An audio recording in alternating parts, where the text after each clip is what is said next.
of Joshua.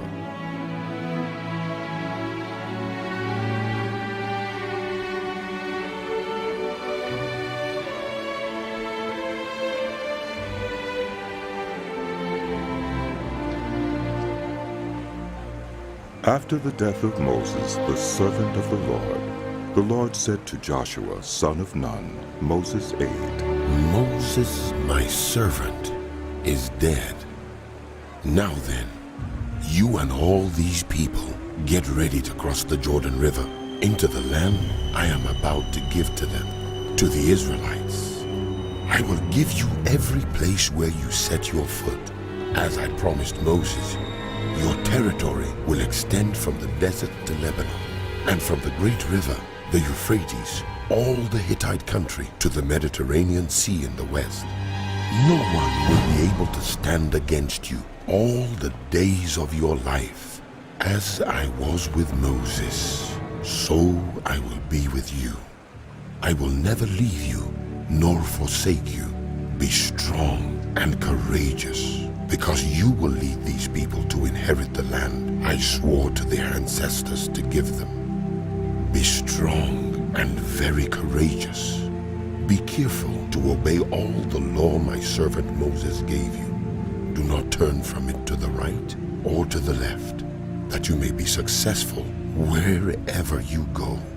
Keep this book of the law always on your lips. Meditate on it day and night, so that you may be careful to do everything written in it.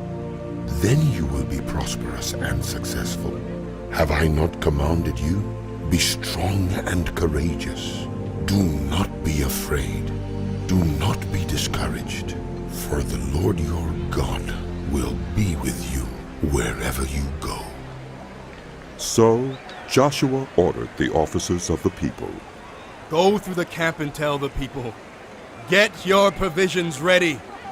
3 days from now, you will cross the Jordan here to go in and take possession of the land the Lord your God is giving you for your own. But to the Reubenites, the Gadites, and the half-tribe of Manasseh, Joshua said, Remember the command that Moses, the servant of the Lord, gave you after he said, The Lord your God will give you rest by giving you this land.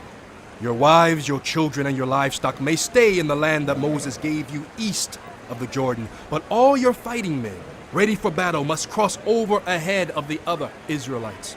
You are to help them until the Lord gives them rest, as he has done for you, and until they too have taken possession of the land the Lord your God is giving them. After that, you may go back and occupy your own land, which Moses, the servant of the Lord, gave you east of the Jordan toward the sunrise. Then they answered Joshua, Whatever you have commanded us, we will do, and wherever you send us, we will go. Just as we fully obeyed Moses, so we will obey you. Only may the Lord your God be with you as he was with Moses. Whoever rebels against your word and does not obey it, whatever you may command them, is to be put to death. Then Only be strong and Joshua, courageous. son of Nun, secretly sent 2 spies from Shittim. Go, look over the land, He said, especially Jericho. So they went and entered the house of a prostitute named Rahab and stayed there. The king of Jericho was told, Look, some of the Israelites have come here tonight to spy out the land. So the king of Jericho sent this message to Rahab. Bring out the men who came to you and entered your house, because they have come to spy out the whole land. But the woman had taken the 2 men and hidden them. She said, Yes, the men came to me, but I didn't know where they had come from. At dusk, when it was time to close the city gate, they left. I don't know which way they went. Go after them quickly. You may catch up with them. But she had taken them up to the roof and hidden them under the stalks of flax she had laid out on the roof. So the men set out in pursuit of the spies on the road that leads to the fords of the Jordan. And as soon as the pursuers had gone out, the gate was shut. Before the spies lay down for the night, she went up on the roof and said to them, I know that the Lord has given this land to you, and that a great fear of you has fallen on us, so that all who live in this country are melting in fear because of you. We have heard how the Lord dried up the water of the Red Sea for you when you came out of Egypt, and what you did to Sihon and Og, the two kings of the Amorites east of the Jordan, whom you completely destroyed. When we heard of it, our hearts melted in fear, and everyone's courage failed because of you. For the Lord your God is God in heaven above and on the earth below. Now then, please swear to me by the Lord that you will show kindness to my family, because I have shown kindness to you. Give me a sure sign that you will spare the lives of my father and mother, my brothers and sisters, and all who belong to them, and that you will save us from death. Our lives for your lives. The men assured her. If you don't tell what we are doing, we will treat you kindly and faithfully when the Lord gives us the land. So she let them down by a rope through the window, for the house she lived in was part of the city wall. She said to them, Go to the hills, so the pursuers will not find you. Hide yourselves there 3 days until they return, and then go on your way. Now the men had said to her, This oath you made us swear will not be binding on us unless, when we enter the land, you have tied this scarlet cord in the window through which you let us down, and unless you have brought your father and mother, your brothers, and all your family into your house. If any of them go outside your house into the street, their blood will be on their own heads. We will not be responsible. As for those who are in the house with you, their blood will be on our head if a hand is laid on them. But if you tell what we are doing, we will be released from the oath you made us swear. Agreed. she replied. Let it be as you say. So she sent them away, and they departed, and she tied the scarlet cord in the window.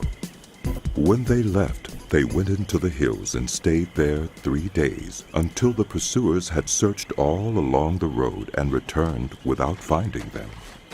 Then the two men started back. They went down out of the hills, forded the river, and came to Joshua, son of Nun, and told him everything that had happened to them.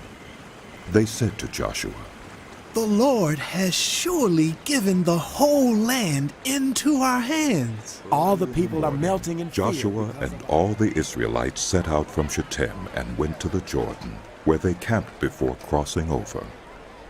After 3 days, the officers went throughout the camp, giving orders to the people. When you see the Ark of the Covenant of the Lord your God and the Levitical priests carrying it, you are to move out from your positions and follow it. Then you will know which way to go, since you have never been this way before. But keep a distance of about 2,000 cubits between you and the ark. Do not go near it. Joshua told the people, Consecrate yourselves, for tomorrow the Lord will do amazing things among you. Joshua said to the priests, Take up the Ark of the Covenant and pass on ahead of the people. So they took it up and went ahead of them. And the Lord said to Joshua, Today I will begin to exalt you in the eyes of all Israel, so they may know that I am with you, as I was with Moses. Tell the priests who carry the Ark of the Covenant, when you reach the edge of the Jordan's waters, go and stand in the river. Joshua said to the Israelites, Come here and listen to the words of the Lord your God. This is how you will know that the living God is among you, and that he will certainly drive out before you the Canaanites, Hittites, Hivites, Perizzites, Girgashites, Amorites, and Jebusites. See, the Ark of the Covenant of the Lord of all the earth will go into the Jordan ahead of you. Now then, choose 12 men from the tribes of Israel, one from each tribe. And as soon as the priests who carry the Ark of the Lord of all the earth, set foot in the Jordan, its waters flowing downstream will be cut off and stand up in a heap. So when the people broke camp to cross the Jordan, the priests carrying the Ark of the Covenant went ahead of them. Now the Jordan is at flood stage all during harvest. Yet, as soon as the priests who carried the ark reached the Jordan and their feet touched the water's edge, the water from upstream stopped flowing. It piled up in a heap a great distance away at a town called Adam in the vicinity of Zarethan, while the water flowing down to the Sea of the Arabah, that is the Dead Sea, was completely cut off. So the people crossed over opposite Jericho. The priests who carried the Ark of the Covenant of the Lord stopped in the middle of the Jordan and stood on dry ground, while all Israel passed by until the whole nation had completed the crossing. When the whole nation had finished crossing the Jordan, the Lord said to Joshua, Choose 12 men from among the people, one from each tribe, and tell them to take up 12 stones from the middle of the Jordan, from right where the priests are standing, and carry them over with you, and put them down at the place where you stay tonight. So Joshua called together the 12 men he had appointed from the Israelites, one from each tribe, and said to them, Go over before the ark of the Lord your God into the middle of the Jordan. Each of you is to take up a stone on his shoulder, according to the number of the tribes of the Israelites, to serve as a sign among you. In the future, when your children ask you, What do these stones mean? Tell them that the flow of the Jordan was cut off before the ark of the covenant of the Lord. When it crossed the Jordan, the waters of the Jordan were cut off. These stones are to be a memorial to the people of Israel forever. So the Israelites did as Joshua commanded them. They took 12 stones from the middle of the Jordan, according to the number of the tribes of the Israelites, as the Lord had told Joshua, and they carried them over with them to their camp, where they put them down. Joshua set up the 12 stones that had been in the middle of the Jordan at the spot where the priests who carried the Ark of the Covenant had stood, and they are there to this day. Now the priests who carried the ark remained standing in the middle of the Jordan until everything the Lord had commanded Joshua was done by the people, just as Moses had directed Joshua. The people hurried over, and as soon as all of them had crossed, the ark of the Lord and the priests came to the other side while the people watched. The men of Reuben, Gad, and the half-tribe of Manasseh crossed over, ready for battle in front of the Israelites, as Moses had directed them. About 40,000 armed for battle crossed over before the Lord to the plains of Jericho for war. That day the Lord exalted Joshua in the sight of all Israel, and they stood in awe of him all the days of his life, just as they had stood in awe of Moses.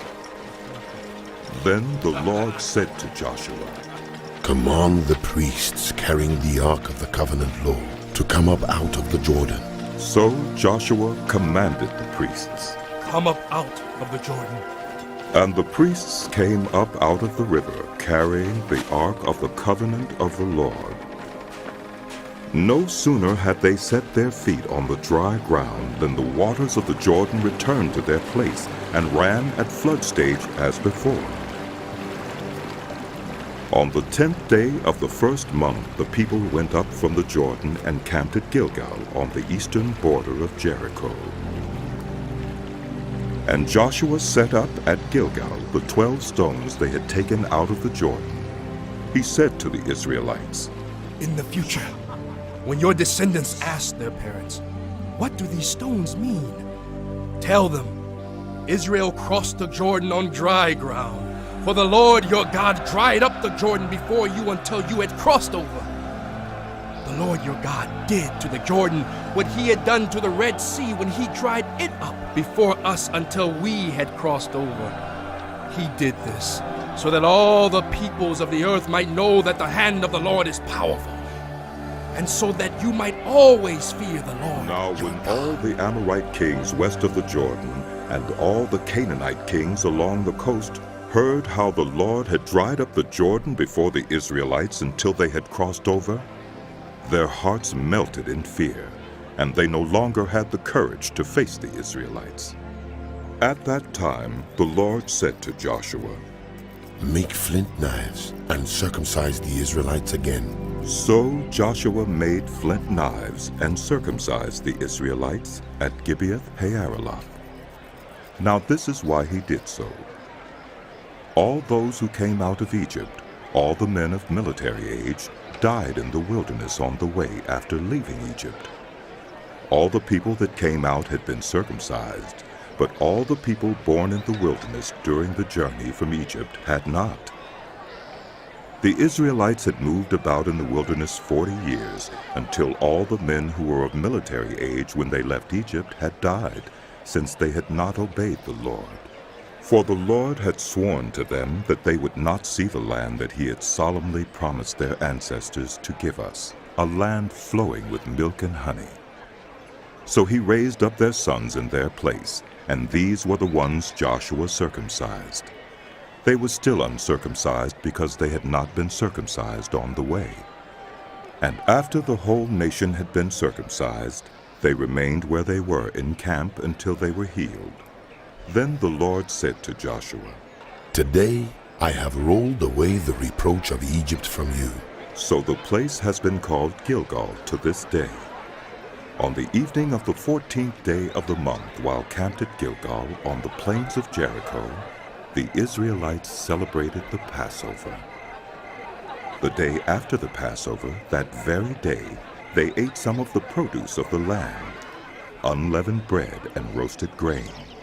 The manna stopped the day after they ate this food from the land.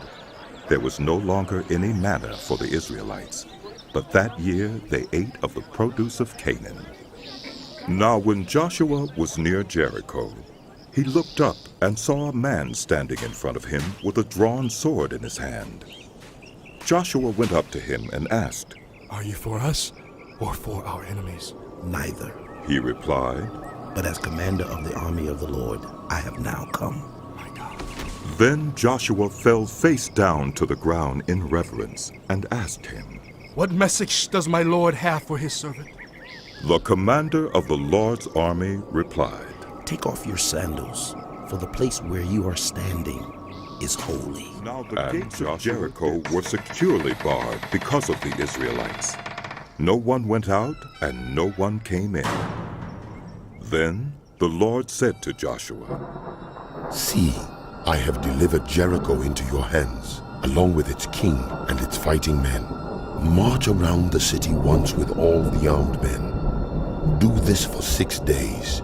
Have 7 priests carry trumpets of ram's horns in front of the ark. On the 7th day, march around the city 7 times with the priests blowing the trumpets. When you hear them sound a long blast on the trumpets, have the whole army give a loud shout. Then the wall of the city will collapse, and the army will go up, everyone straight in. So Joshua son of Nun called the priests and said to them, Take up the Ark of the Covenant of the Lord, and have 7 priests carry trumpets in front of it. And he ordered the army, Advance! March around the city with an armed guard, going ahead of the Ark of the Lord. When Joshua had spoken to the people, the 7 priests carrying the 7 trumpets before the Lord went forward, blowing their trumpets, and the Ark of the Lord's covenant followed them. The armed guard marched ahead of the priests who blew the trumpets, and the rear guard followed the ark. All this time the trumpets were sounding, but Joshua had commanded the army, Do not give a war cry. Do not raise your voices. Do not say a word until the day I tell you to shout. Then shout! So he had the ark of the Lord carried around the city, circling it once. Then the army returned to camp and spent the night there. Joshua got up early the next morning, and the priests took up the ark of the Lord. The 7 priests, carrying the 7 trumpets, went forward, marching before the ark of the Lord and blowing the trumpets. The armed men went ahead of them, and the rear guard followed the ark of the Lord while the trumpets kept sounding. So on the 2nd day they marched around the city once and returned to the camp. They did this for 6 days. On the 7th day they got up at daybreak and marched around the city 7 times in the same manner, except that on that day they circled the city 7 times. The 7th time around, when the priests sounded the trumpet blast, Joshua commanded the army, Shout! Shout! For the Lord Lord has given you the city. The city and all that is in it are to be devoted to the Lord. Only Rahab the prostitute and all who are with her in her house shall be spared, because she hid the spies we sent. But keep away from the devoted things, so that you will not bring about your own destruction by taking any of them. Otherwise, you will make the camp of Israel liable to destruction and bring trouble on it. All the silver and gold and the articles of bronze and iron are sacred to the Lord and must go into his treasury. When the trumpet sounded, the army shouted, and at the sound of the trumpet, when the men gave a loud shout, the wall collapsed. So everyone charged straight in, and they took the city. They devoted the city to the Lord, and destroyed with the sword every living thing in it, men and women, young and old, cattle, sheep, and donkeys. Joshua said to the 2 men who had spied out the land, Go into the prostitute's house and bring her out and all who belong to her, in accordance with your oath to her. So the young men who had done the spying went in and brought out Rahab, her father and mother, her brothers and sisters, and all who belonged to her. They brought out her entire family and put them in a place outside the camp of Israel. Then they burned the whole city and everything in it. But they put the silver and gold and the articles of bronze and iron into the treasury of the Lord's house. But Joshua spared Rahab the prostitute with her family and all who belonged to her, because she hid the men Joshua had sent as spies to Jericho, and she lives among the Israelites to this day. At that time Joshua pronounced this solemn oath: Cursed before the Lord is anyone who undertakes to rebuild this city Jericho. At the cost of his firstborn son he will lay its foundations. At the cost of his youngest he will set up its gates. So the Lord was with Joshua, and his fame spread were unfaithful in regard to the devoted things. Achan, son of Carmi, the son of Zimri, the son of Zerah, of the tribe of Judah, took some of them. So the Lord's anger burned against Israel. Now Joshua sent men from Jericho to Ai, which is near Bethaven, to the east of Bethel, and told them, Go up and spy out the region. So the men went up and spied out Ai. When they returned to Joshua, they said, Not all the army will have to go up against Ai. Send 2 or 3,000 men to take it, and do not weary the whole army, for only a few people live there. So about 3,000 went up, but they were routed by the men of Ai, who killed about 36 of them. They chased the Israelites from the city gate as far as the stone quarries, and struck them down on the slopes. At this the hearts of the people melted in fear and became like water. Then Joshua tore his clothes and fell face down to the ground before the ark of the Lord, remaining there till evening. The elders of Israel did the same, and sprinkled dust on their heads. And Joshua said, O sovereign Lord, why did you ever bring this people across the Jordan to deliver us into the hands of the Amorites to destroy us? If only we had been content to stay on the other side of the Jordan. Pardon your servant, Lord. What can I say now that Israel has been routed by its enemies? The Canaanites and the other people of the country will hear about this, and they will surround us and wipe out our name from the earth. What then will you do for your own great name? The Lord said to Joshua, Stand up. What are you doing down on your face? Israel has sinned. They have violated my covenant which I commanded them to keep. They have taken some of the devoted things. They have stolen, they have lied, they have put them with their own possessions. That is why the Israelites cannot stand against their enemies. They turn their backs and run because they have been made liable to destruction. I will not be with you anymore unless you destroy whatever among you is devoted to destruction. Go, consecrate the people. Tell them, Consecrate yourselves in preparation for tomorrow, for this is what the Lord, the God of Israel, says. There are devoted things among you, Israel. You cannot stand against your enemies until you remove them. In the morning, present yourselves tribe by tribe. The tribe that the Lord chooses shall come forward clan by clan. The clan the Lord chooses shall come forward family by family. And the family the Lord chooses shall come forward man by man. Whoever is caught with the devoted things shall be destroyed by fire, along with all that belongs to him. He has violated the covenant of the Lord and has done an outrageous thing in Israel. Early the next morning, Joshua had Israel come forward by tribes, and Judah was chosen. The clans of Judah came forward, and the Zerahites were chosen. He had the clan of the Zerahites come forward by families, and Zimri was chosen. Joshua had his family come forward man by man, and Achan, son of Carmi, the son of Zimri, the son of Zerah of the tribe of Judah, was chosen. Then Joshua said to Achan, My son, give glory to the Lord, the God of Israel, and honor him. Tell me what you have done. Do not hide it from me. Achan replied, It is true. I have sinned against the Lord, the God of Israel. This is what I have done.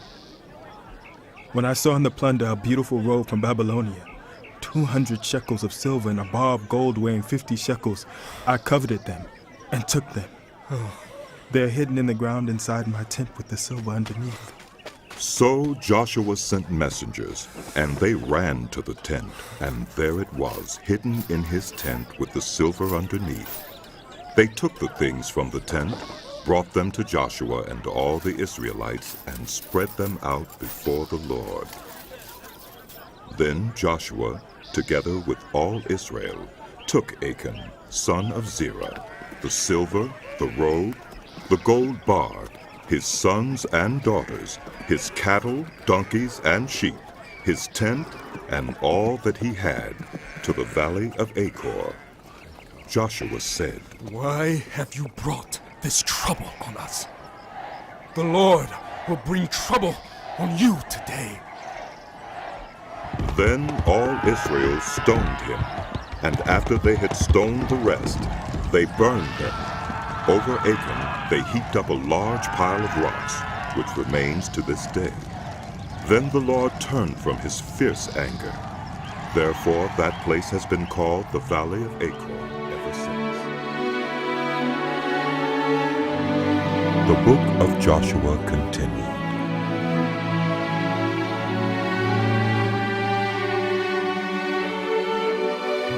Then the Lord said to Joshua, Do not be afraid.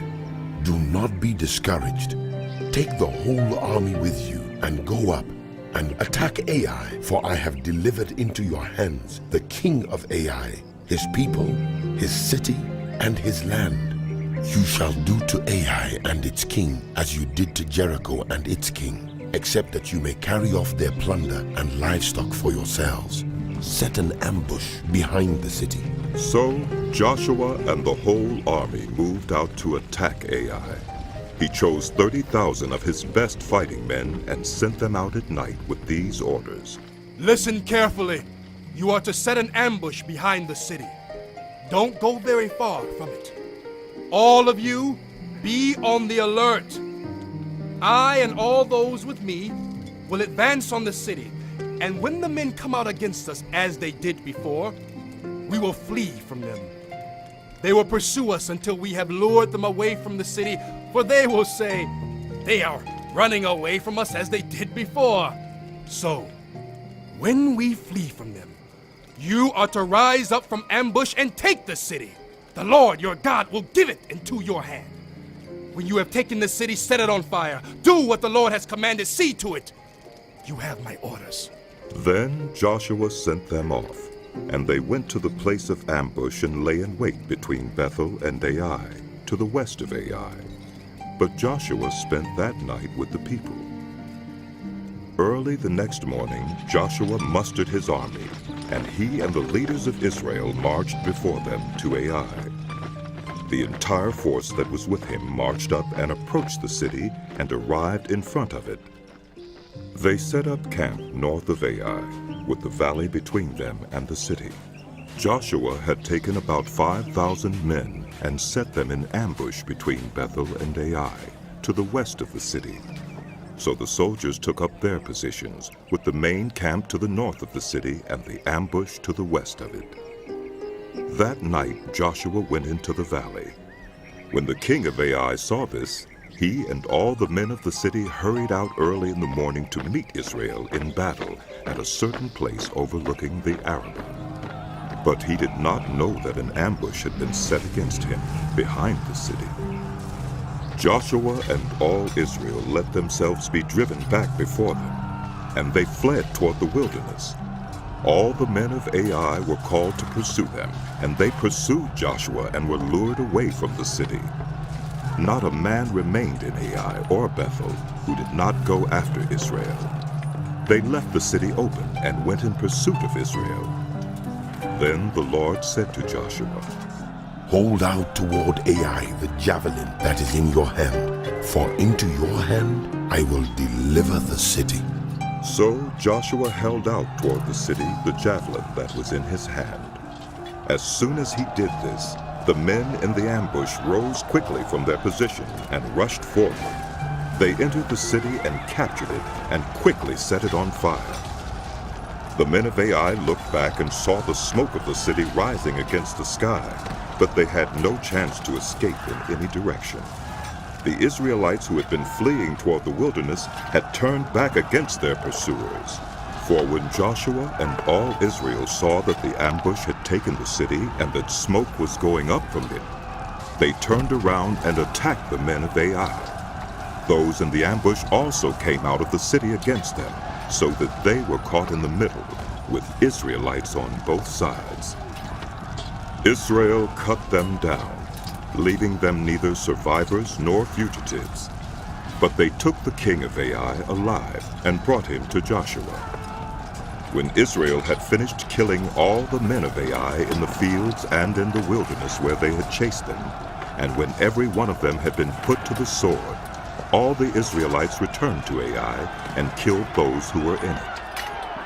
12,000 men and women fell that day, all the people of Ai. For Joshua did not draw back the hand that held out his javelin until he had destroyed all who lived in Ai. But Israel did carry off for themselves the livestock and plunder of this city, as the Lord had instructed Joshua.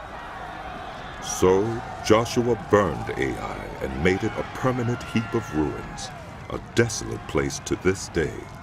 He impaled the body of the king of Ai on a pole and left it there until evening. At sunset, Joshua ordered them to take the body from the pole and throw it down at the entrance of the city gate, and they raised a large pile of rocks over it, which remains to this day. Then Joshua built on Mount Ebal an altar to the Lord, the God of Israel, as Moses, the servant of the Lord, had commanded the Israelites. He built it according to what is written in the book of the law of Moses, an altar of uncut stones, on which no iron tool had been used. On it they offered to the Lord burnt offerings and sacrificed fellowship offerings. There, in the presence of the Israelites, Joshua copied on stones the law of Moses, which he had written. All the Israelites with their elders, officials, and judges were standing on both sides of the Ark of the Covenant of the Lord, facing the Levitical priests who carried it. Both the foreigners living among them and the native-born were there.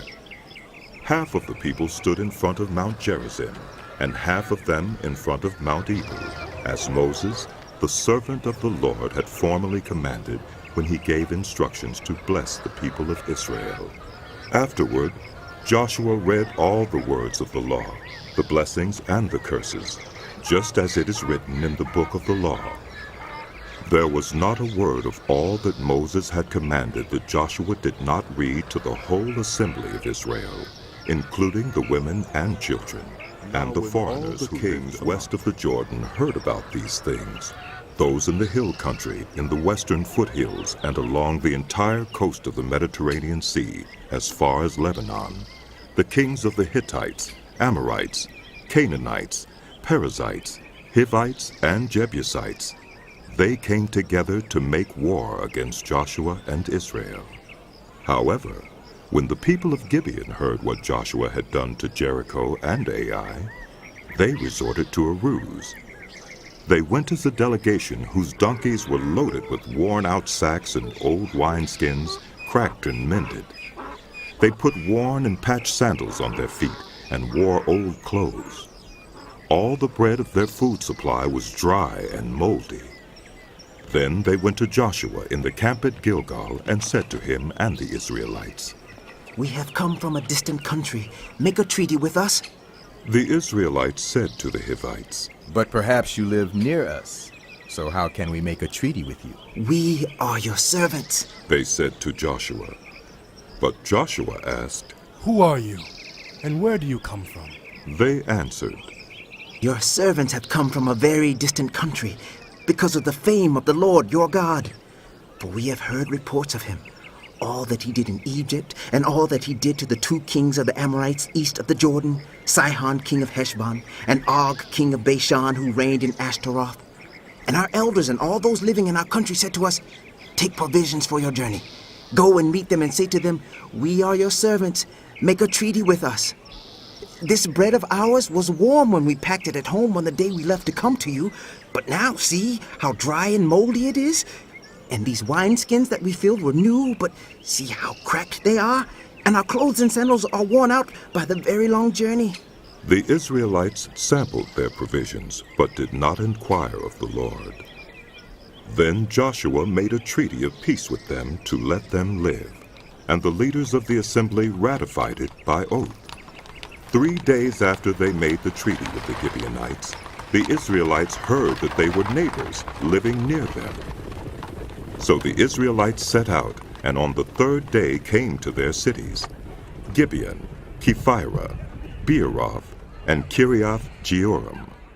But the Israelites did not attack them, because the leaders of the assembly had sworn an oath to them by the Lord, the God of Israel.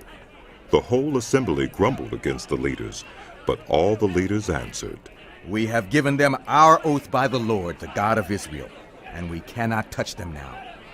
This is what we will do to them.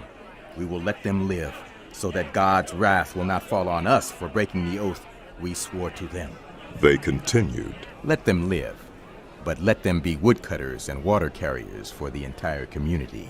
So the leader's promise to them was kept. Then Joshua summoned the Gibeonites and said, "Why did you deceive us by saying we live a long way from you, while actually you live near us? You are now under a curse.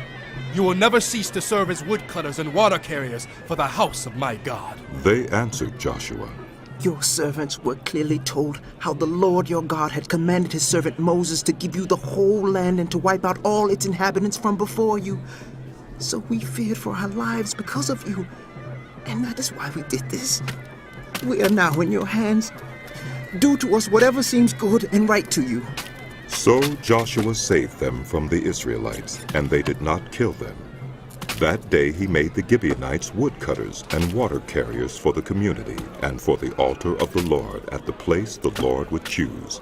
And that is what they are to this day. King of Jerusalem, heard that Joshua had taken Ai and totally destroyed it, doing to Ai and its king as he had done to Jericho and its king, and that the people of Gibeon had made a treaty of peace with Israel and had become their allies. He and his people were very much alarmed at this, because Gibeon was an important city, like one of the royal cities. It was larger than Ai, and all its men were good fighters. So Adonizedek, king of Jerusalem, appealed to Hoham, king of Hebron, Piram, king of Jarmuth, Japhiah, king of Lachish, and Deber, king of Eglon. "Come up and help me attack Gibeon, because it has made peace with Joshua and the Israelites." Then the 5 kings of the Amorites, the kings of Jerusalem, Hebron, Jarmuth, Lachish, and Eglon joined forces. They moved up with all their troops and took up positions against Gibeon and attacked it.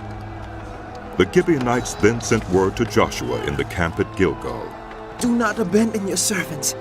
Come up to us quickly and save us. Help us, because all the Amorite kings from the hill country have joined forces against us. So Joshua marched up from Gilgal with his entire army, including all the best fighting men. The Lord said to Joshua, Do not be afraid of them. I have given them into your hand. Not one of them will be able to withstand you. After an all-night march from Gilgal, Joshua took them by surprise. The Lord threw them into confusion before Israel, so Joshua and the Israelites defeated them completely at Gibeon. Israel pursued them along the road going up to Beth-horon and cut them down all the way to Azekah and Makkedah. As they fled before Israel on the road down from Beth-horon to Azekah, the Lord hurled large hailstones down on them, and more of them died from the hail than were killed by the swords of the Israelites. On the day the Lord gave the Amorites over to Israel, Joshua said to the Lord in the presence of Israel, Sun, stand still over Gibeon, and you, moon, over the valley of Ajalon. So the sun stood still, and the moon stopped, till the nation avenged itself on its enemies, as it is written in the book of Jasher. The sun stopped in the middle of the sky and delayed going down about a full day. There has never been a day like it before or since, a day when the Lord listened to a human being. Surely the Lord was fighting for Israel. Then Joshua returned with all Israel to the camp at Gilgal. Now the 5 kings had fled and hidden in the cave at Makkedah. When Joshua was told that the 5 kings had been found hiding in the cave at Makkedah, he said, Roll large rocks up to the mouth of the cave and post some guards there. But don't stop. Pursue your enemies. Attack them from the rear and don't let them reach their cities. For the Lord your God has given them into your hand. So Joshua and the Israelites defeated them completely, but a few survivors managed to reach their fortified cities.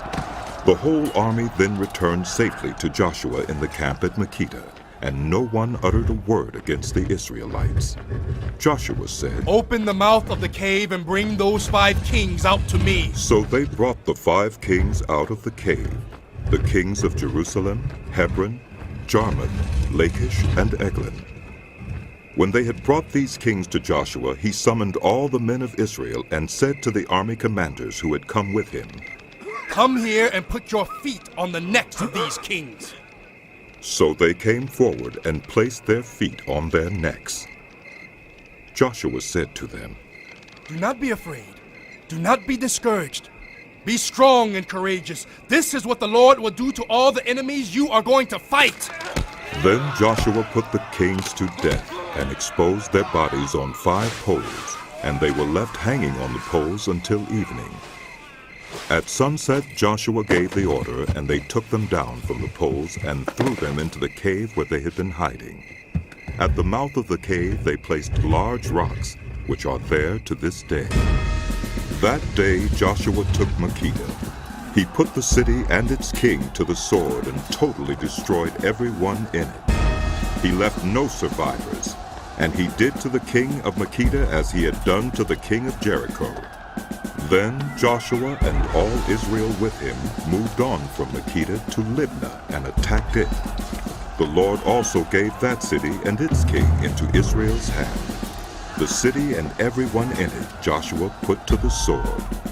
He left no survivors there, and he did to its king as he had done to the king of Jericho. Then Joshua and all Israel with him moved on from Libnah to Lachish. He took up positions against it and attacked it. The Lord gave Lachish into Israel's hands, and Joshua took it on the 2nd day.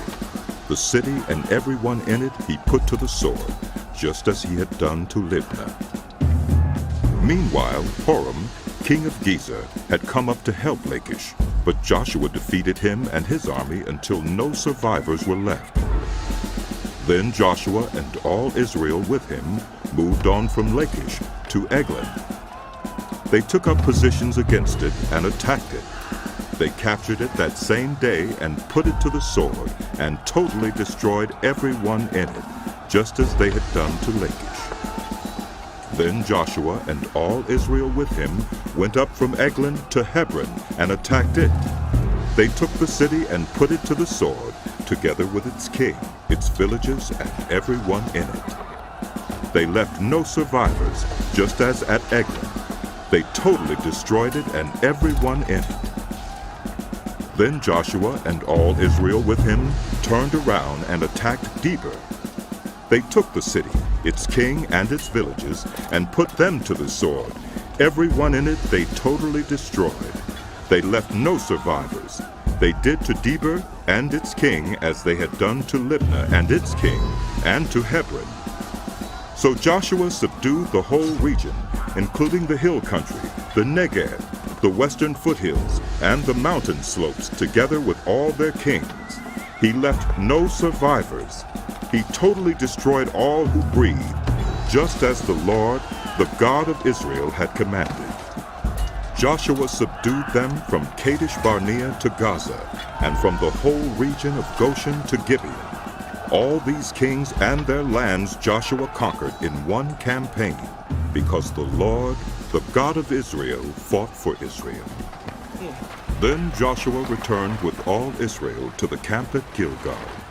When Jabin, king of Hazor, heard of this, he sent word to Jobab, king of Madon, to the kings of Shimron and Akshaph, and to the northern kings who were in the mountains in the Arabah south of Kinnereth, in the western foothills, and in Naphoth Dor on the west, to the Canaanites in the east and west, to the Amorites, Hittites, Perizzites, and Jebusites in the hill country, and to the Hivites below Hermon in the region of Mizpah. They came out with all their troops, and a large number of horses and chariots, a huge army, as numerous as the sand on the seashore. All these kings joined forces and made camp together at the waters of Merom to fight against Israel. The Lord said to Joshua, Do not be afraid of them, because by this time tomorrow I will hand all of them, slain, over to Israel. You are to hamstring their horses and burn their chariots. So Joshua and his whole army came against them suddenly at the waters of Merom and attacked them, and the Lord gave them into the hand of Israel. They defeated them and pursued them all the way to Greater Sidon, to Misrephoth-Maim, and to the valley of Mizpah on the east, until no survivors were left. Joshua did to them as the Lord had directed. He hamstrung their horses and burned their chariots. At that time, Joshua turned back and captured Hazor and put its king to the sword. Hazor had been the head of all these kingdoms. Every one in it they put to the sword. They totally destroyed them, not sparing any one that breathed, and he burned Hazor itself. Joshua took all these royal cities and their kings and put them to the sword. He totally destroyed them, as Moses, the servant of the Lord, had commanded. Yet Israel did not burn any of the cities built on their mounds, except Hazor, which Joshua burned. The Israelites carried off for themselves all the plunder and livestock of these cities, but all the people they put to the sword, until they completely destroyed them, not sparing any one that breathed.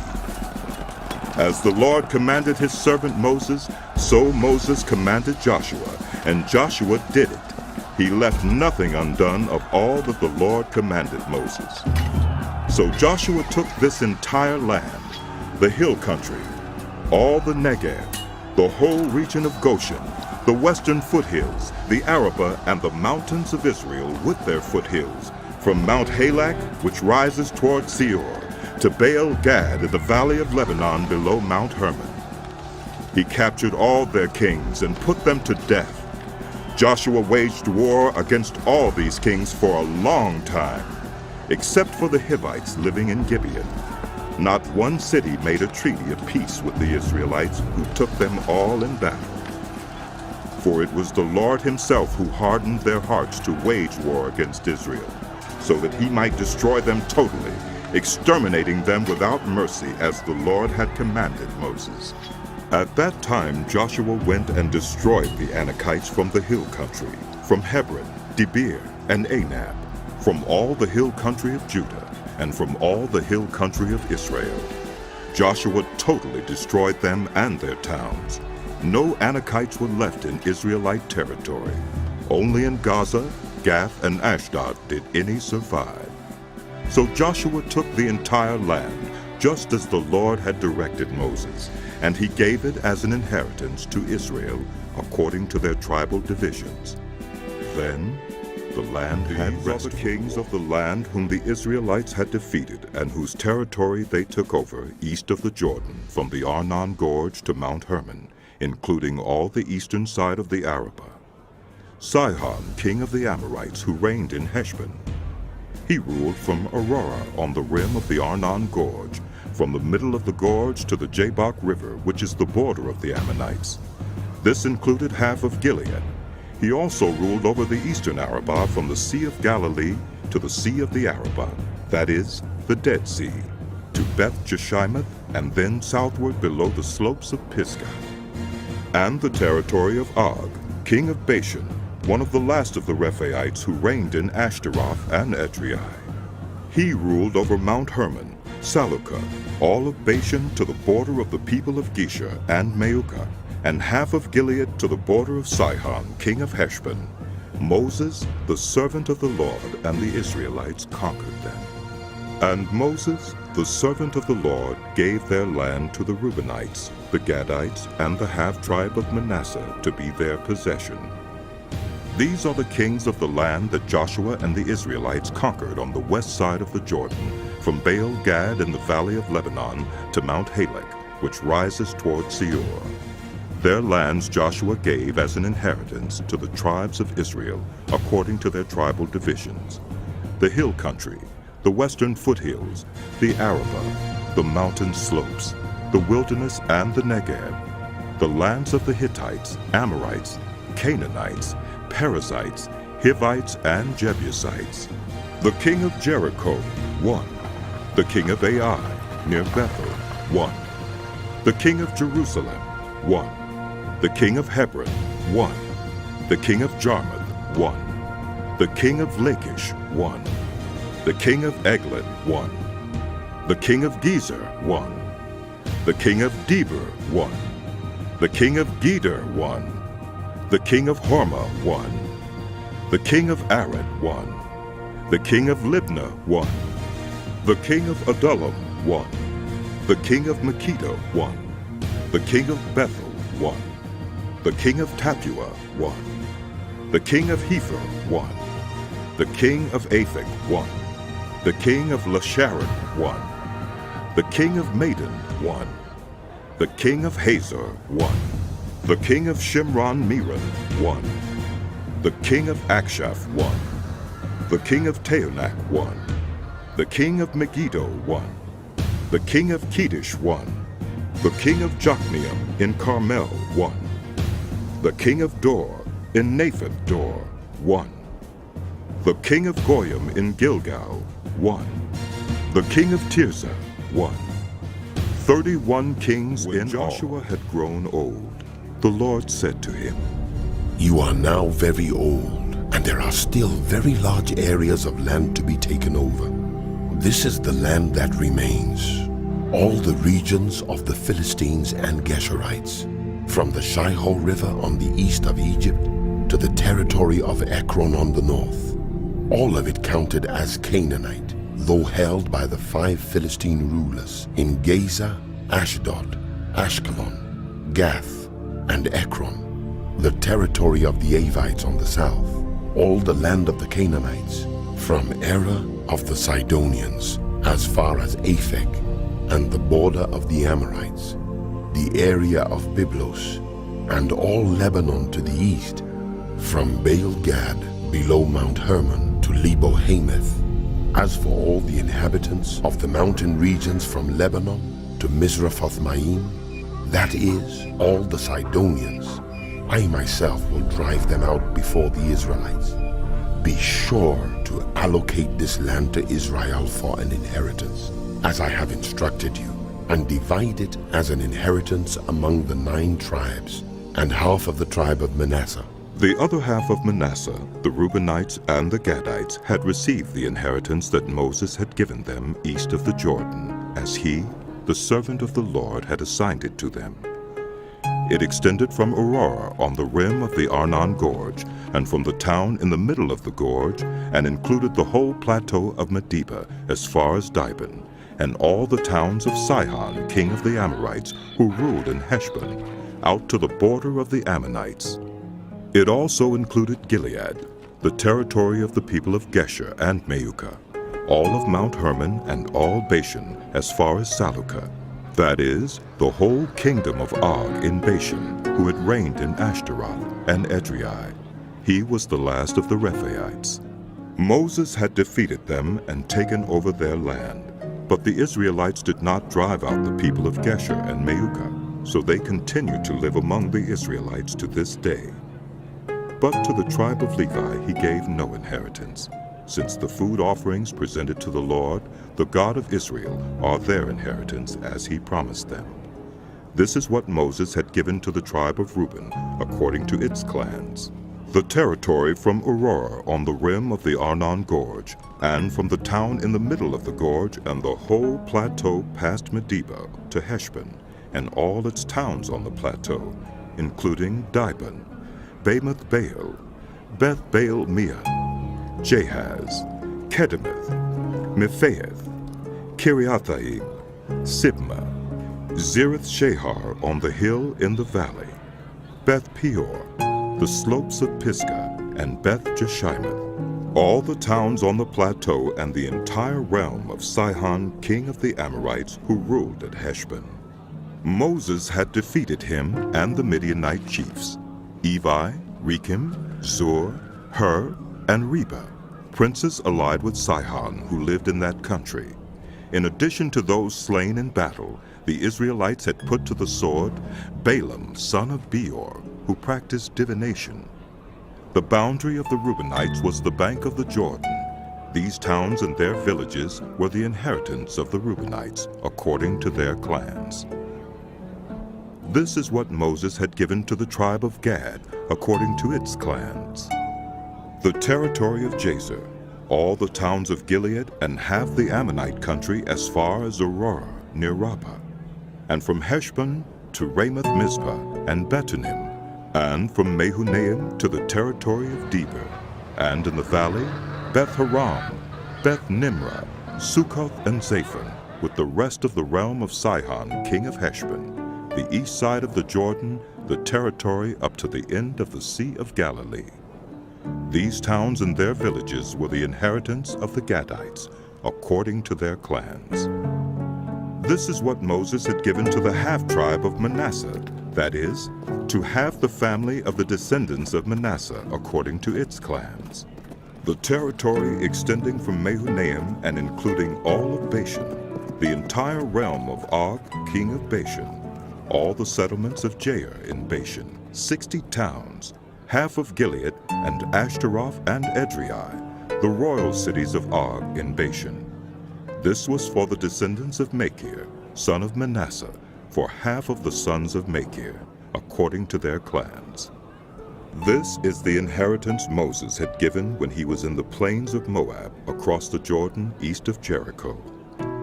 But to the tribe of Levi Moses had given no inheritance. The Lord, the God of Israel, is their inheritance, as the areas the Israelites received as an inheritance in the land of Canaan, which Eleazar the priest, Joshua, son of Nun, and the heads of the tribal clans of Israel allotted to them.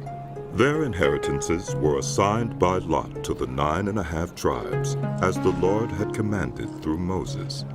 Moses had granted the 2.5 tribes their inheritance east of the Jordan, but had not granted the Levites an inheritance among the rest, for the sons of Joseph had become 2 tribes, Manasseh and Ephraim. The Levites received no share of the land, but only towns to live in, with pasture lands for their flocks and herds. So the Israelites divided the land, just as the Lord had commanded Moses.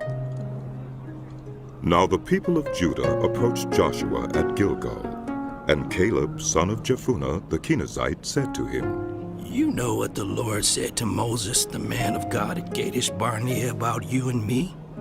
I was 40 years old when Moses, the servant of the Lord, sent me from Kadesh Barnea to explore the land, and I brought him back a report according to my convictions.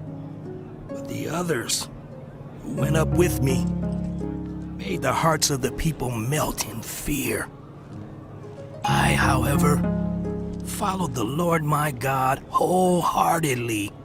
So on that day Moses swore to me, The land on which your feet have walked will be your inheritance, and that of your children forever, because you have followed the Lord my God wholeheartedly. Now then, just as the Lord promised, he has kept me alive for 45 years since the time he said this to Moses, while Israel moved about in the wilderness. So here I am today, 85 years old. I am still as strong today as the day Moses sent me out. I'm just as vigorous to go out to battle now as I was then. Now give me this hill country that the Lord promised me that day. You yourself heard then that the Anakites were there, and their cities were large and fortified. But the Lord helping me, I will drive them out, just as he said. Then Joshua blessed Caleb, son of Jephunneh, and gave him Hebron as his inheritance.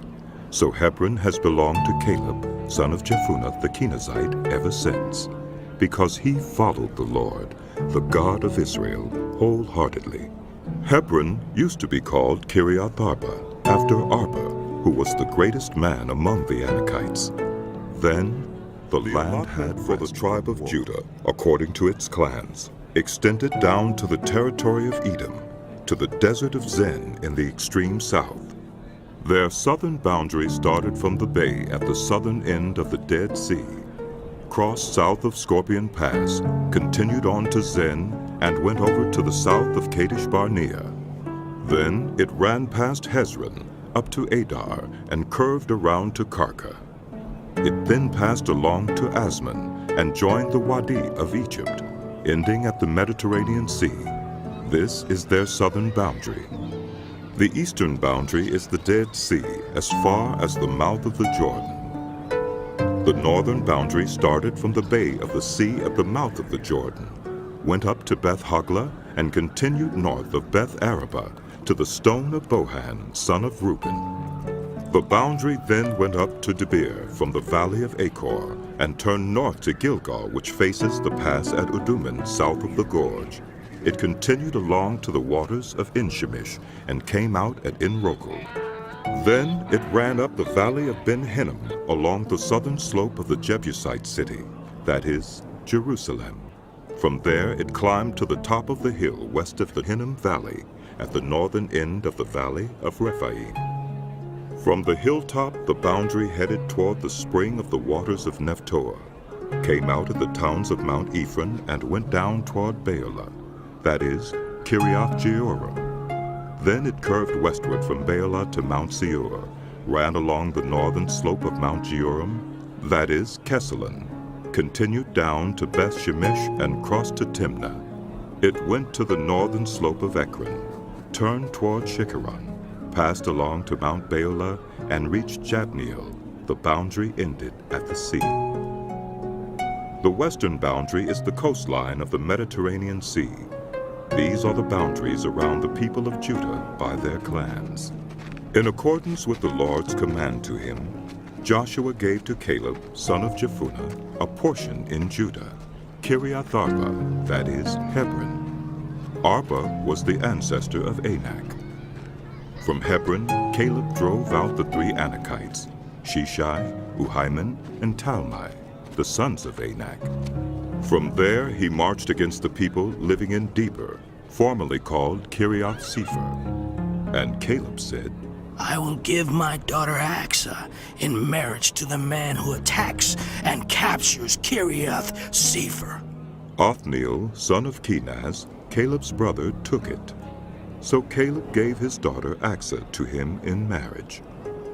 One day when she came to Othniel, she urged him to ask her father for a field.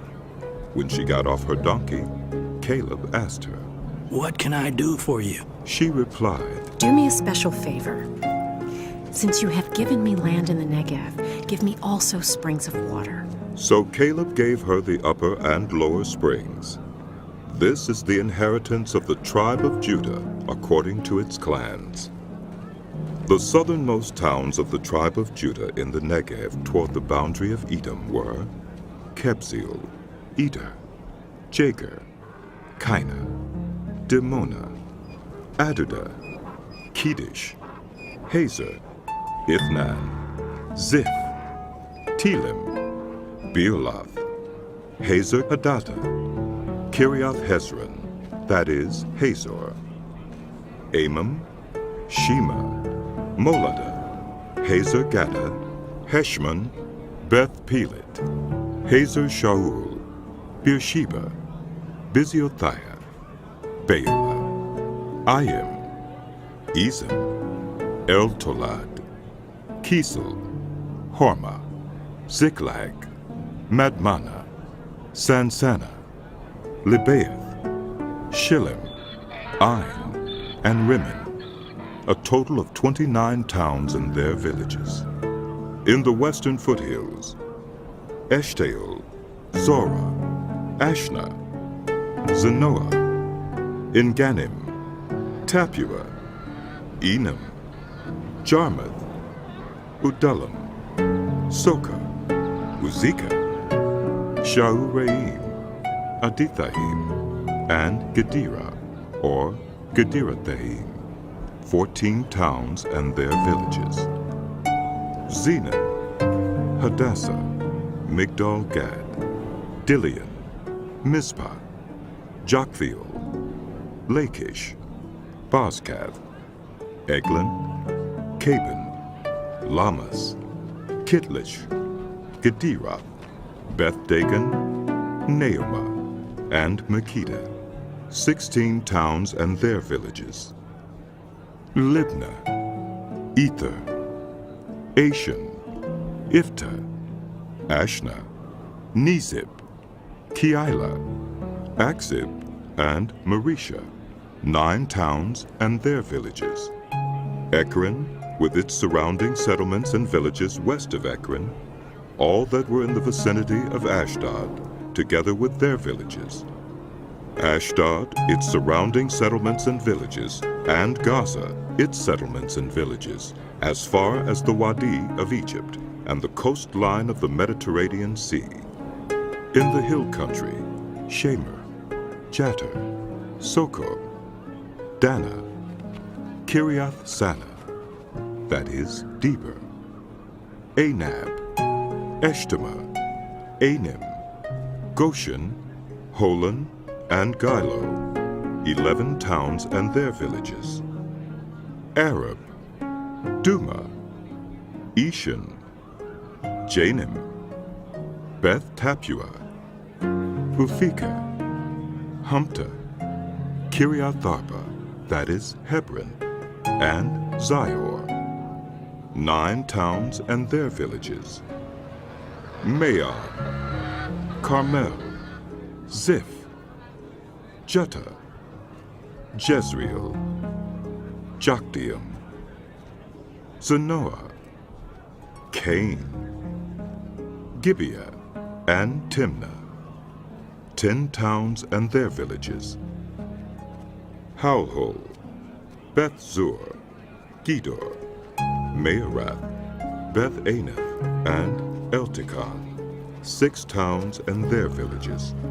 Kiriath Baal, that is, Kiriath Jearim, and Rabbah, 2 towns and their villages.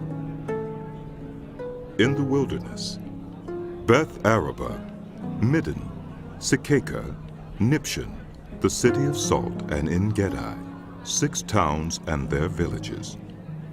Judah could not dislodge the Jebusites who were living in Jerusalem, To this day, the Jebusites live there with the allotment for Joseph began at the Jordan, east of the springs of Jericho, and went up from there through the desert into the hill country of Bethel. It went on from Bethel, that is Luz, crossed over to the territory of the Archites in Ataroth, descended westward to the territory of the Japhletites as far as the region of Lower Beth Horon, and on to Gezer, ending at the Mediterranean Sea. So Manasseh and Ephraim, the descendants of Joseph, received their inheritance. This was the territory of Ephraim, according to its clans.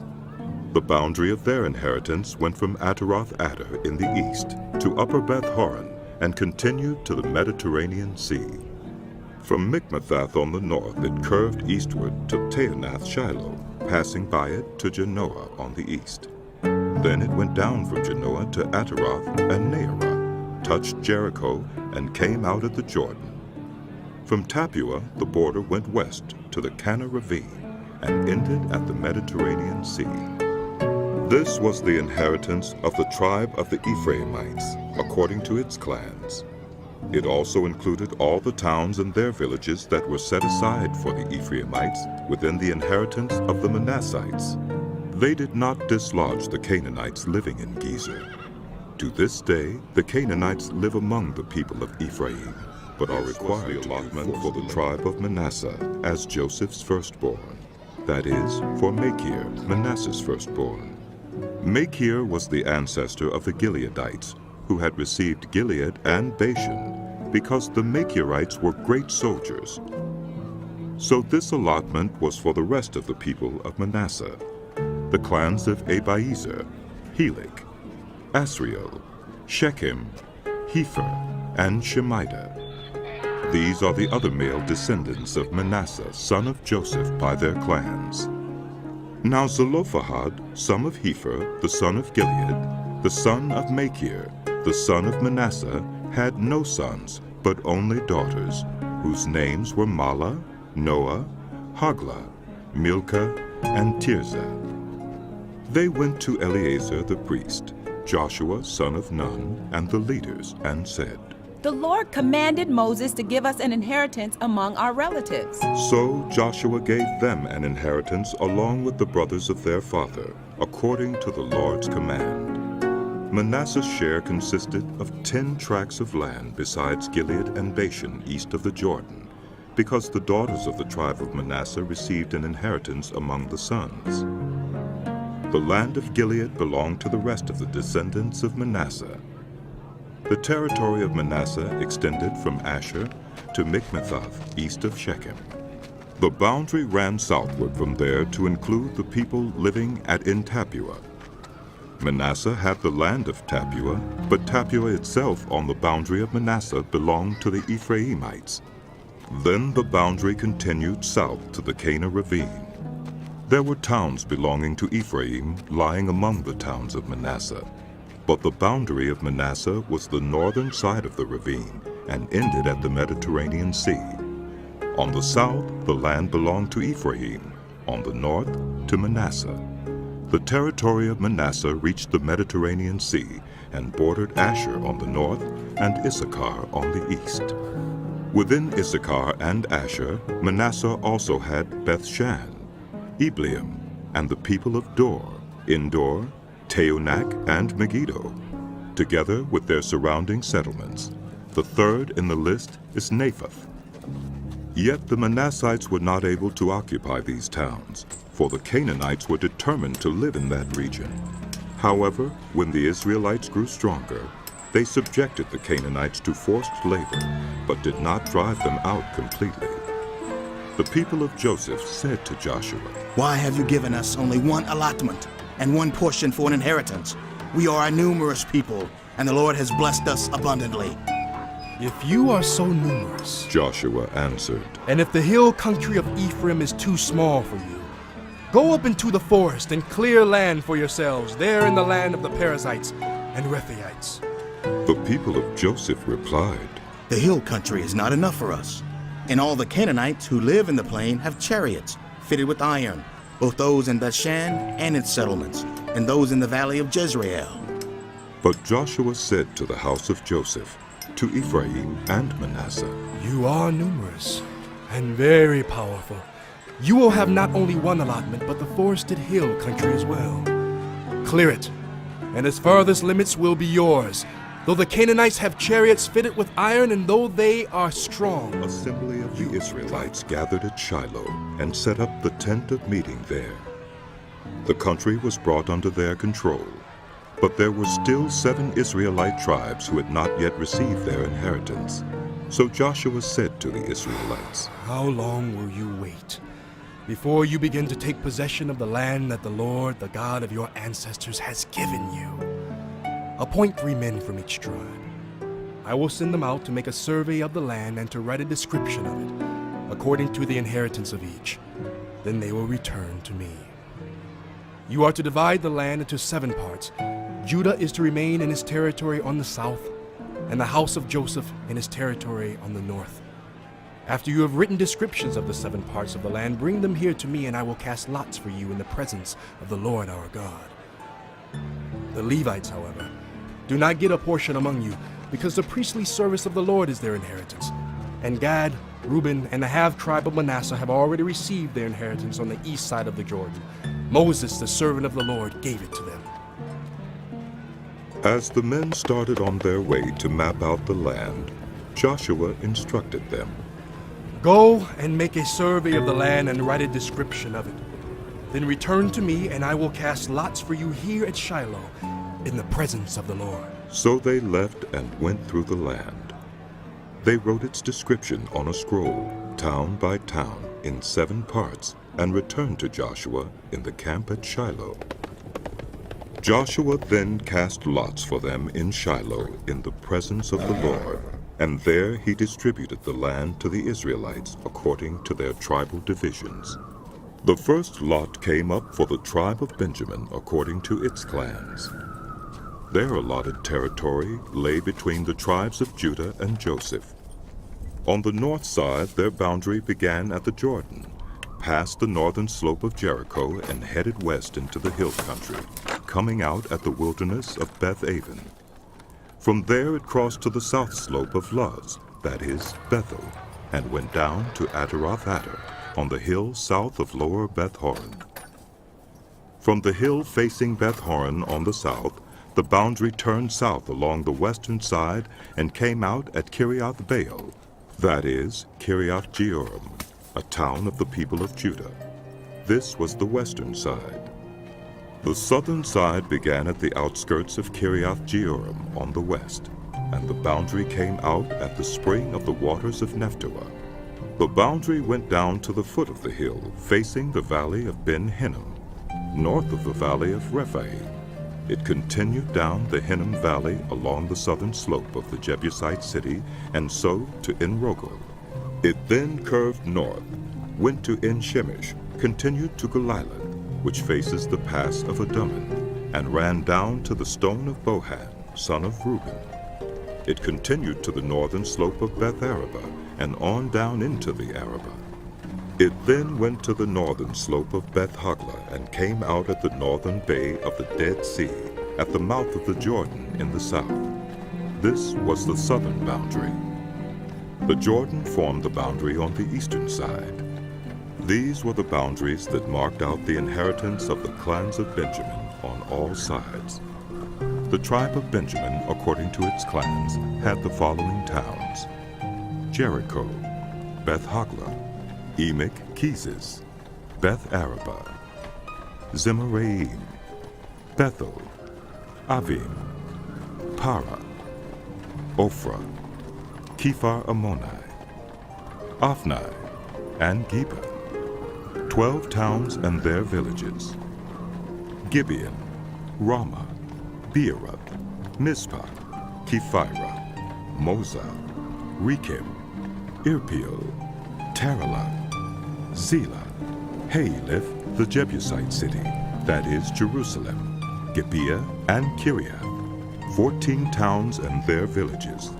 This was the inheritance of Benjamin came out for the tribe of Simeon according to its clans. Their inheritance lay within the territory of Judah. It included Beersheba, or Sheba, Moladah, Hazer Shaul, Bela, Ezem, Eltolad, Bethuel, Hormah, Ziklag, Beth Markaboth, Hazer Susa, Beth Lebaoth, and Sheruin, 13 towns and their villages, Ain, Rimmon, Ether, and Ashan, 4 towns and their villages, and all the villages around these towns as far as Baalath-beer, Ramah in the Negev. This was the inheritance of the tribe of the Simeonites according to its clans. The inheritance of the Simeonites was taken from the share of Judah, because Judah's portion was more than they needed. So the Simeonites received their inheritance within the territory of Judah. The third lot came up for Zebulun according to its clans. The boundary of their inheritance went as far as Sarid. Going west, it ran to Maralah, touched Dabbesheth, and extended to the ravine near Jokneam. It turned east from Sarid toward the sunrise to the territory of Kisloth-Tabor, and went on to Daberath and up to Japhiah. Then it continued eastward to Gath-Hepher and Eth-Kazin. It came out at Rimmon and turned toward Neah. There the boundary went around on the north to Hanathon and ended at the valley of Ifta-El. Included were Katheth, Nahalal, Shimron, Idalah, and Bethlehem. There were 12 towns and their villages. These towns and their villages were the inheritance of Zebulun according to its clans. The fourth lot came out for Issachar according to its clans.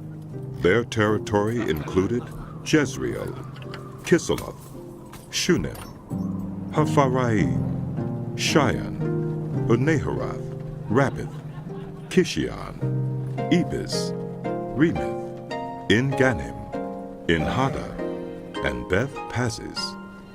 The boundary touched Tabor, Shahazumah, and Beth Shemesh, and ended at the Jordan. There were 16 towns and their villages. These towns and their villages were the inheritance of the tribe of Issachar according to its clans. The fifth lot came out for the tribe of Asher according to its clans. Their territory included Helkath, Halai, Beaton, Akshaph, Alamelech, Amad, and Mishal. On the west, the boundary touched Carmel and Sihor-Libnath. It then turned east toward Beth-Dagon, touched Zebulun and the valley of Ifta-El, and went north to Beth-Emig and Neiel, passing Kabul on the left. It went to Abdon, Rehob, Hammon, and Cana, as far as Greater Sidon.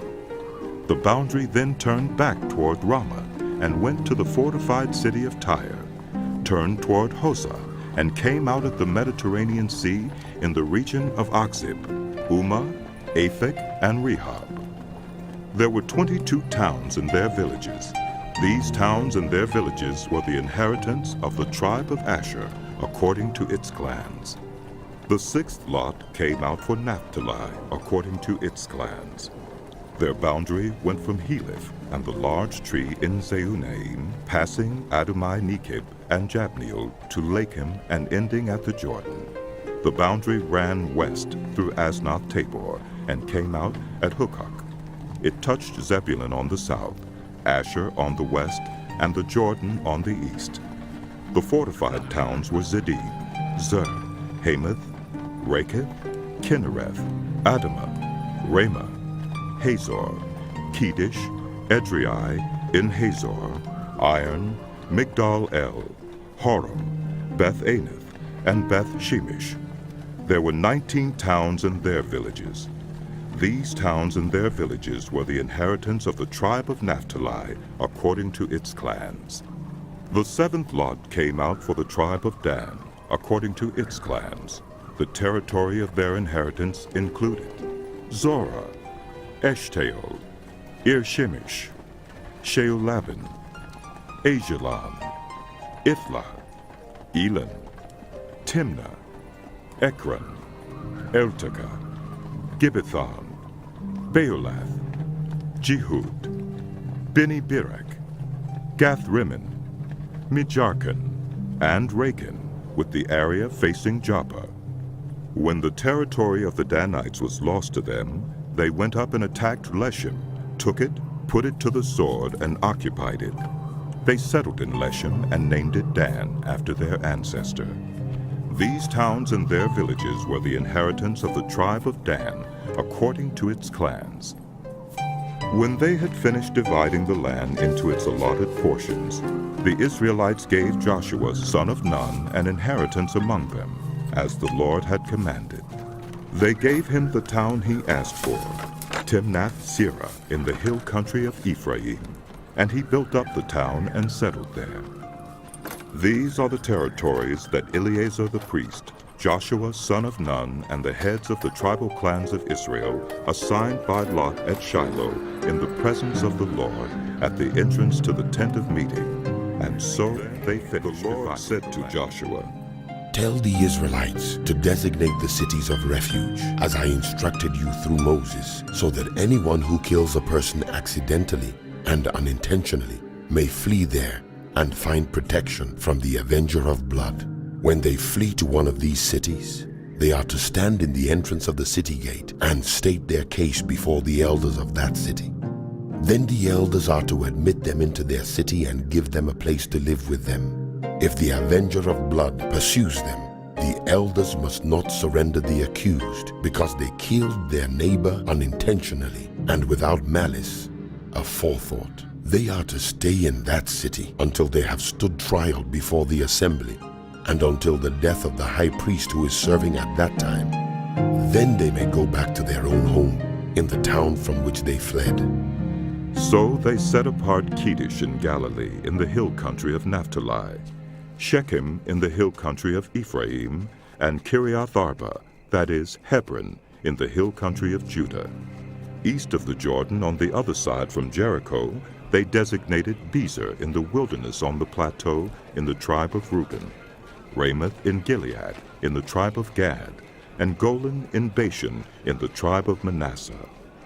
Any of the Israelites or any foreigner residing among them who killed someone accidentally could flee to these designated cities and not be killed by the avenger of blood prior to standing trial. The heads of the Levites approached Eleazar the priest, Joshua son of Nun, and the heads of the other tribal families of Israel at Shiloh in Canaan, and said to them, The Lord commanded through Moses that you give us towns to live in, with pasture lands for our livestock. So, as the Lord had commanded, the Israelites gave the Levites the following towns and pasture lands out of their own inheritance. The first lot came out for the Kohathites, according to their clans. The Levites, who were descendants of Aaron the priest, were allotted 13 towns from the tribes of Judah, Simeon, and Benjamin. The rest of Kohath's descendants were allotted 10 towns from the clans of the tribes of Ephraim, Dan, and half of Manasseh. The descendants of Gershon were allotted 13 towns from the clans of the tribes of Issachar, Asher, Naphtali, and the half-tribe of Manasseh in Bashan. The descendants of Merari, according to their clans, received 12 towns from the tribes of Reuben, Gad, and Zebulun. So the Israelites allotted to the Levites these towns and their pasture lands, as the Lord had commanded through Moses. From the tribes of Judah and Simeon, they allotted the following towns by name. These towns were assigned to the descendants of Aaron, who were from the Kohathite clans of the Levites, because the first lot fell to them. They gave them Kiriath Arba, that is Hebron, with its surrounding pasture land in the hill country of Judah. Arba was the ancestor of Anak, but the fields and villages around the city they had given to Caleb, son of Jephunneh, as his possession. So to the descendants of Aaron the priest, they gave Hebron, a city of refuge for one accused of murder, Libnah, Jattir, Eshtemoa, Holon, Deber, Ain, Juttah, and Beth Shemesh, together with their pasture lands, 9 towns from these 2 tribes. And from the tribe of Benjamin they gave them Gibeon, Geba, Anathoth, and Almon, together with their pasture lands, 4 towns. The total number of towns for the priests, the descendants of Aaron, came to 13, together with their pasture lands. The rest of the Kohathite clans of the Levites were allotted towns from the tribe of Ephraim. In the hill country of Ephraim they were given Shechem, a city of refuge for one accused of murder, and Gezer, Kibzaim, and Beth-horon, together with their pasture lands, 4 towns. Also from the tribe of Dan they received Eltekeh, Gibbethon, Ajalon, and Gath-rimmon, together with their pasture lands, 4 towns. From half the tribe of Manasseh they received Taanach and Gath-rimmon, together with their pasture lands, 2 towns. All these 10 towns and their pasture lands were given to the rest of the Kohathite clans. The Levite clans of the Gershonites were given, from the half-tribe of Manasseh, Golan in Bashan, a city of refuge for one accused of murder, and Be-eshterah, together with their pasture lands, 2 towns. From the tribe of Issachar, Kishion, Daberath, Jarmuth, and Engannim, together with their pasture lands, 4 towns. From the tribe of Asher, Mishal, Abdon, Helkath, and Rehob, together with their pasture lands, 4 towns. From the tribe of Naphtali, Kedesh in Galilee, a city of refuge for one accused of murder, Hamath Dor, and Kartan, together with their pasture lands, 3 towns. The total number of towns of the Gershonite clans came to 13, together with their pasture lands. The Merarite clans, the rest of the Levites, were given from the tribe of Zebulun, Jokneam, Karta, Dimnah, and Nahalal, together with their pasture lands, 4 towns. From the tribe of Reuben, Bezer, Jahaz, Kedemoth, and Mephaath, together with their pasture lands, 4 towns. From the tribe of Gad, Ramoth in Gilead, a city of refuge for one accused of murder, Mehunaim, Heshbon, and Jazer, together with their pasture lands, 4 towns in all. The total number of towns allotted to the Merarite clans, who were the rest of the Levites, came to 12. The towns of the Levites in the territory held by the Israelites were 48 in all, together with their pasture lands. Each of these towns had pasture lands surrounding it. This was true for all these towns. So the Lord gave Israel all the land he had sworn to give their ancestors, and they took possession of it and settled there. The Lord gave them rest on every side, just as he had sworn to their ancestors. Not one of their enemies withstood them. The Lord gave all their enemies into their hands. Not one of all the Lord's good promises to the house of Israel failed. Every one was fulfilled. The book of Joshua continued.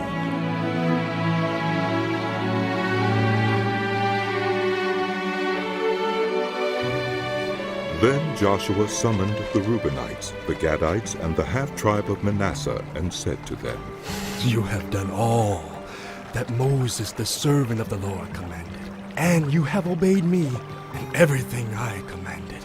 For a long time now, to this very day, you have not deserted the other Israelites, but have carried out the mission the Lord your God gave you.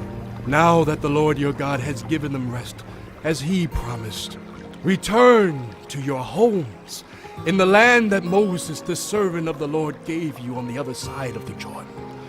But be very careful to keep the commandment and the law that Moses, the servant of the Lord, gave you, to love the Lord your God, to walk in obedience to him, to keep his commands, to hold fast to him, and to serve him with all your heart and with all your soul. Then Joshua blessed them and sent them away, and they went to their homes. To the half-tribe of Manasseh, Moses had given land in Bashan, and to the other half of the tribe, Joshua gave land on the west side of the Jordan, along with the other Israelites. When Joshua sent them home, he blessed them, saying, Return to your homes with your great wealth, with large herds of livestock, with silver, gold, bronze, and iron, and a great quantity of clothing. And divide the plunder from your enemies with the other members of your tribes. So the Reubenites, the Gadites, and the half-tribe of Manasseh left the Israelites at Shiloh in Canaan to return to Gilead, their own land, which they had acquired in accordance with the command of the Lord through Moses. When they came to Geliloth near the Jordan in the land of Canaan, the Reubenites, the Gadites, and the half-tribe of Manasseh built an imposing altar there by the Jordan. And when the Israelites heard that they had built the altar on the border of Canaan at Geliloth near the Jordan on the Israelite side, the whole assembly of Israel gathered at Shiloh to go to war against them.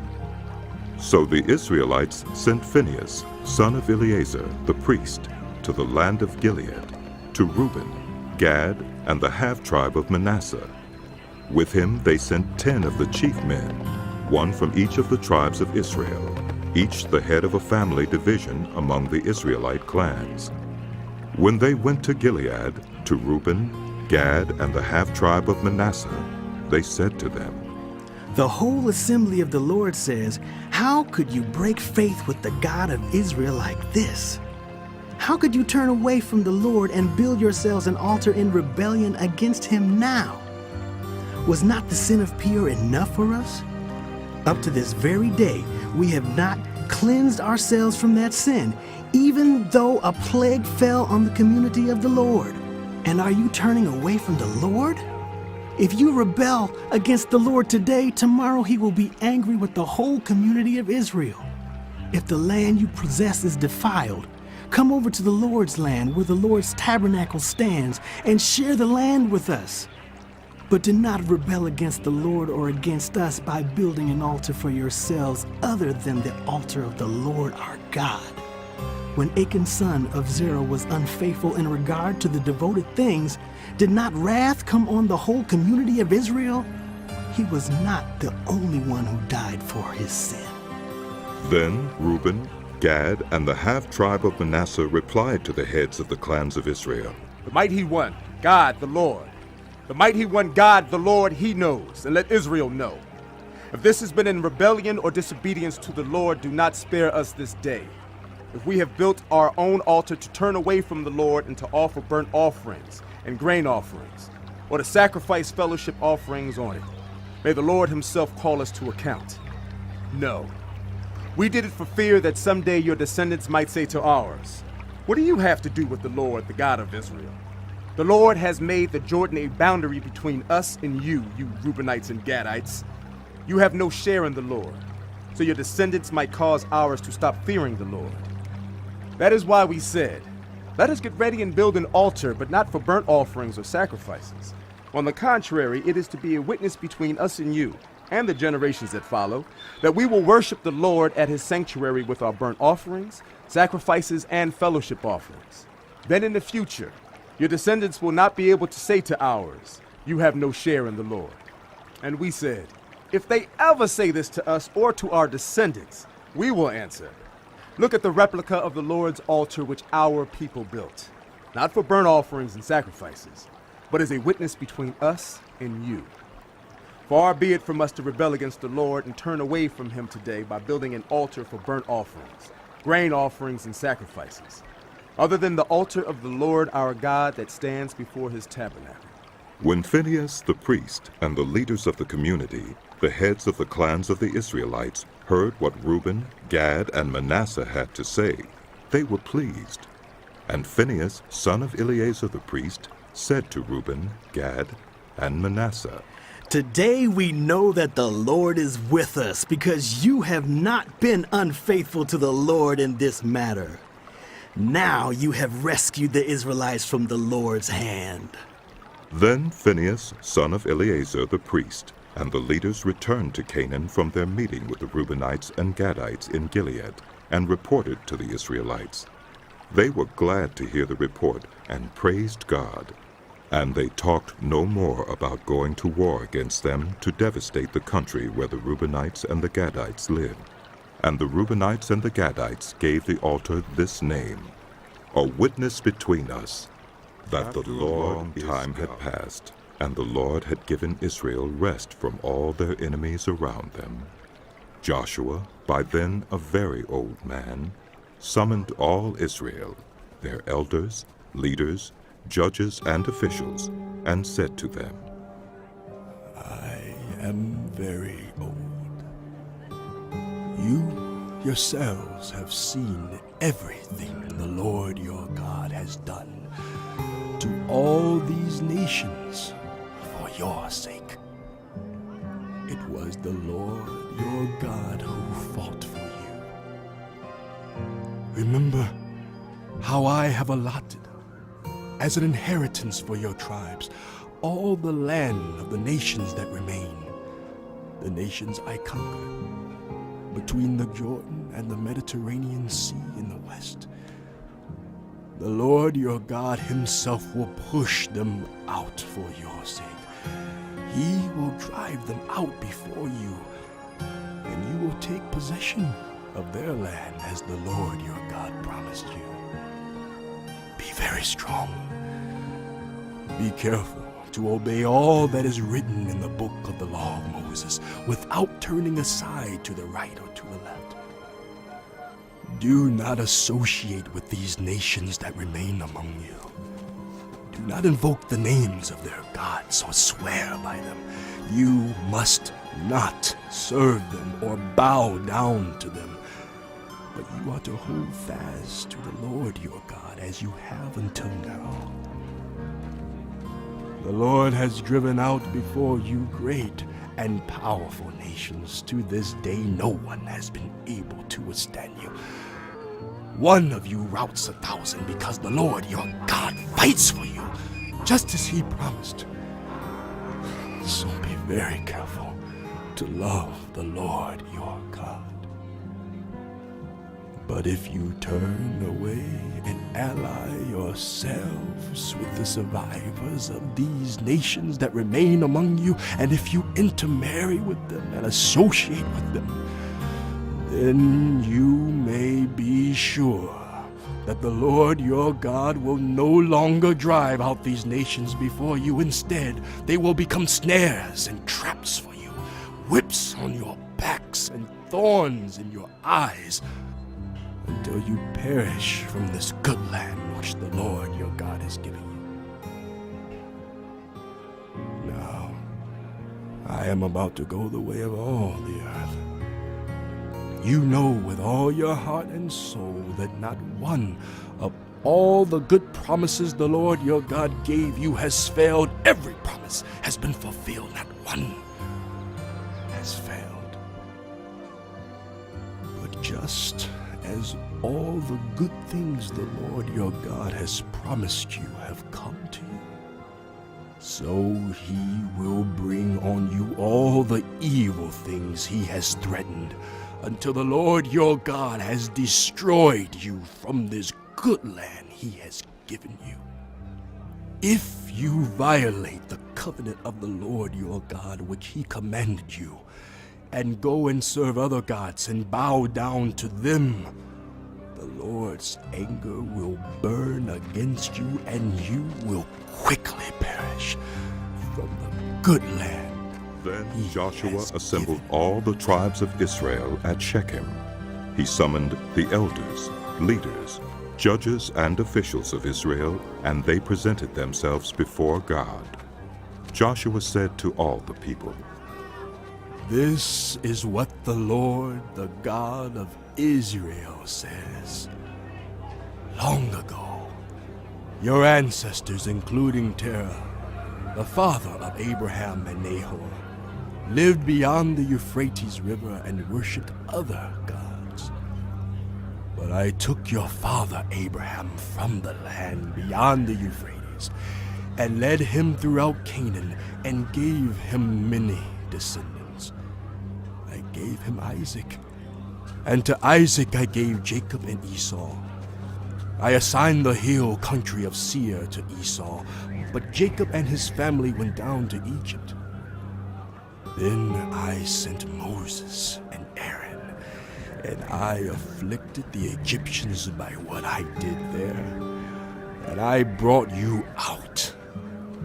When I brought your people out of Egypt, you came to the sea and the Egyptians pursued them with chariots and horsemen as far as the Red Sea.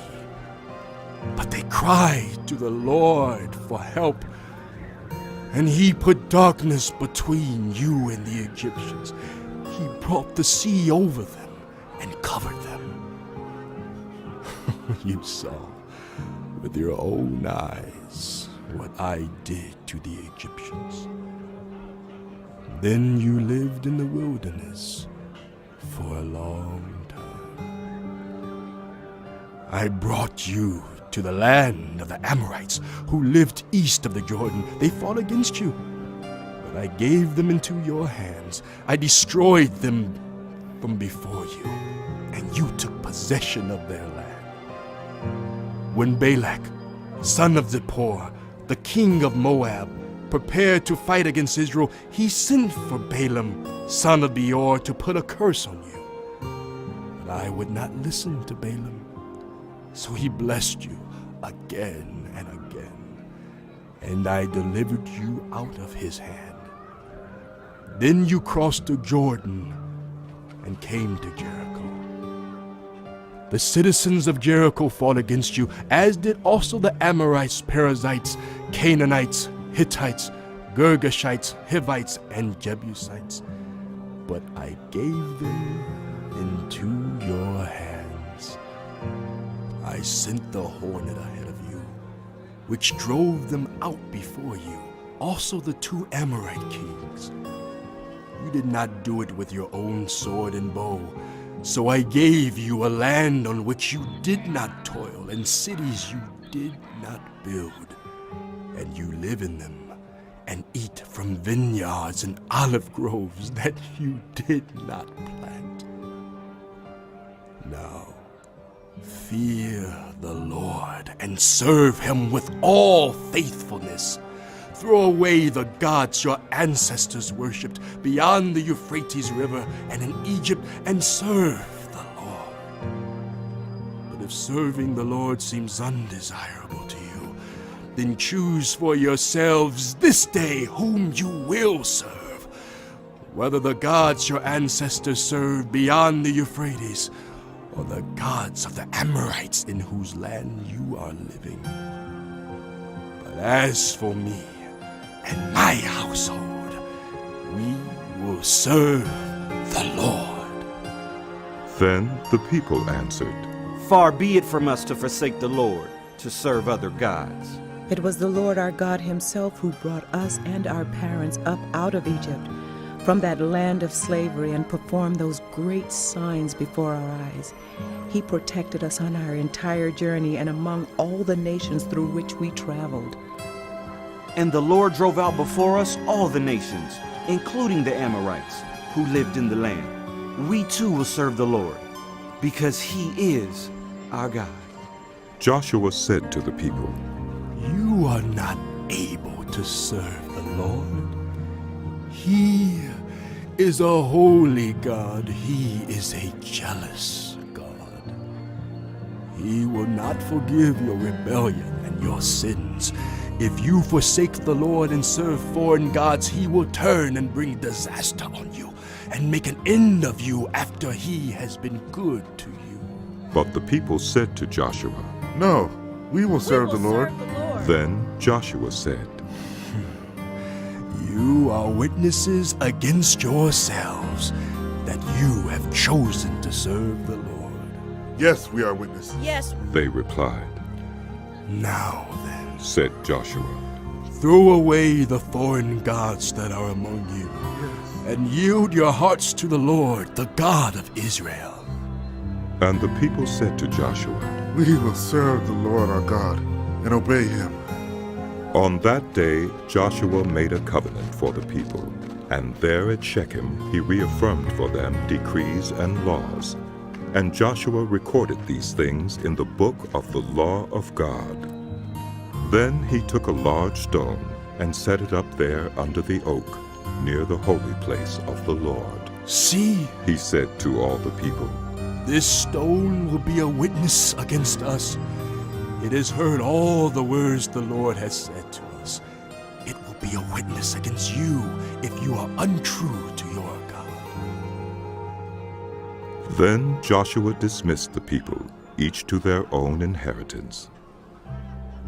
After these things, Joshua, son of Nun, the servant of the Lord, died at the age of 110, and they buried him in the land of his inheritance at Timnath-Serah in the hill country of Ephraim, north of Mount Gaash.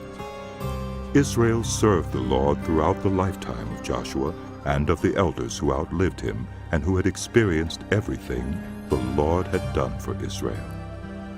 And Joseph's bones, which the Israelites had brought up from Egypt, were buried at Shechem in the tract of land that Jacob bought for 100 pieces of silver from the sons of Hamor, the father of Shechem. This became the inheritance of Joseph's descendants. And Eleazar, son of Aaron, died and was buried at Gibeah, which had been allotted to his son Phinehas, in the hill country of Ephraim.